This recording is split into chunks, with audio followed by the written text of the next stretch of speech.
Real estate is hyper-local. Here's why Metro Detroit's story is unlike anywhere else. You've probably seen in the headlines, home prices are falling. The real estate market is crashing. Don't buy now. It's a buyer's market. You keep hearing all this stuff on the news, and in some markets across the country, that's true, but not here in Metro Detroit. So today I want to tell you a story, a real one, about Detroit's past, how it shaped our present, and why real estate here is totally different from what's happening in places like Austin, Boise, Phoenix, Vegas, and much of Florida right now. For those of you who don't know me, my name is Mike West, and I am a licensed real estate agent here in Southeast Michigan.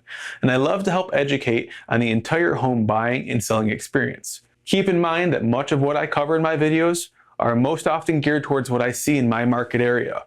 And some things may differ based on your own location if you are outside of Michigan.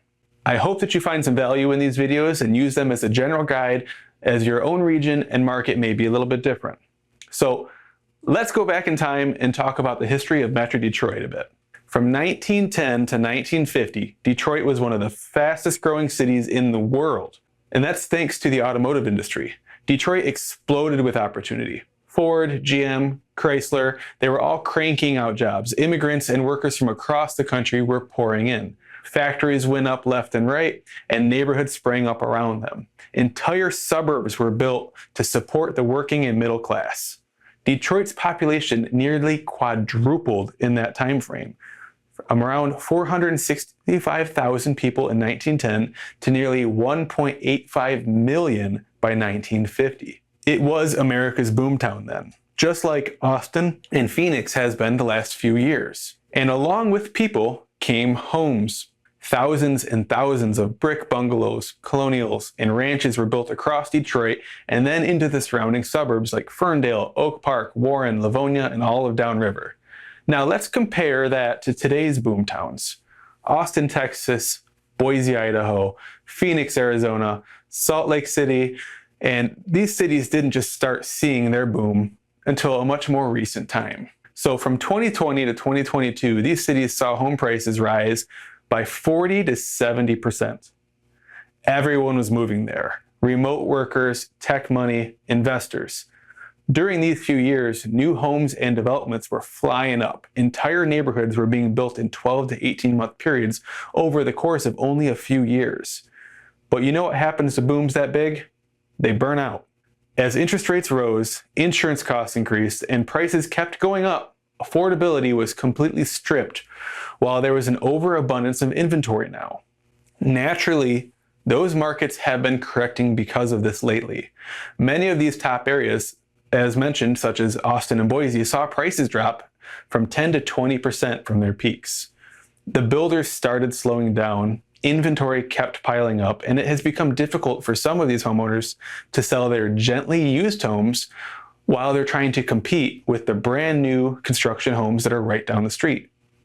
Meanwhile, here in Metro Detroit, we didn't explode. We didn't crash. From 2020 to 2022, we saw solid appreciation around 12 to 14% a year, not 40 or 50%. And since 2023, we've stayed steady. In some neighborhoods, prices have dropped maybe a few percent, but most homes held their value or continued their gains at a manageable and more moderate rate of around 2 to 4% over the past few years. But here's the key difference. Most of our housing stock was built during that 1910 to 1950s boom I had mentioned earlier. We're still living in those neighborhoods built during that era. And we're not building at the same pace anymore. There just isn't the land to do it. In fact, most home builders throughout Wayne, Oakland, Macomb, Washtenaw, and Monroe counties have solely been focusing on building up luxury or custom homes with very little focus on your starter homes or affordable housing that is in such high demand. While other markets are adding thousands of new homes every year, Metro Detroit's development pipeline is very slow. We're adding units, but nowhere near what we saw during the peak decades earlier in the 1900s, or anything like those top cities in the US are seeing today. So while other cities are adjusting to an oversupply, we're still dealing with tight inventory, especially for move-in ready homes in great school districts. You want more proof that our market is unique? Nearly 50% of homeowners in the Metro Detroit are 50 years or older. Only 12% are under the age of 35. These aren't people flipping homes every 5 years. They're longtime owners raising families, holding on to homes they've owned for decades. That's a very different dynamic than a city full of new construction and first-time buyers. So here's the real story. Real estate is hyper-local. You can't make decisions based on headlines from Phoenix or San Francisco. You need to understand your market, your neighborhood, and your timeline. Metro Detroit has a deep history, a stable market, and in many ways, we've already had our boom.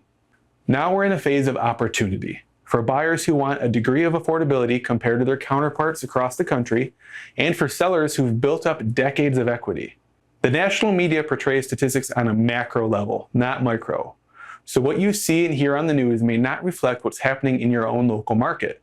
Fear of this news is what drives people to sitting on the sidelines, watching the world go by, and seeing all the best opportunities pass them. You need to speak to a professional in your area for the best and most accurate information. The truth is, we all know that real estate moves in swings of ups and downs. No market remains on the rise forever, and there will always be shifts and corrections in each area. People have been predicting another crash since 2017, and we just haven't seen it yet in our own local market.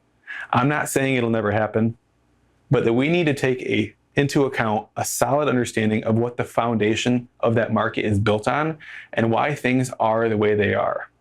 Then, maybe you can determine what the next catalyst event might be that'll cause that next shift. But no matter how much you try, the concept of timing the market in real estate is purely chance. Whether you're looking to buy or sell a home for yourself or family, or looking at real estate as an investment, you need to put your focus on your own needs and importance of your own personal timing and goals, and not allow these outside forces to make the determinations for you.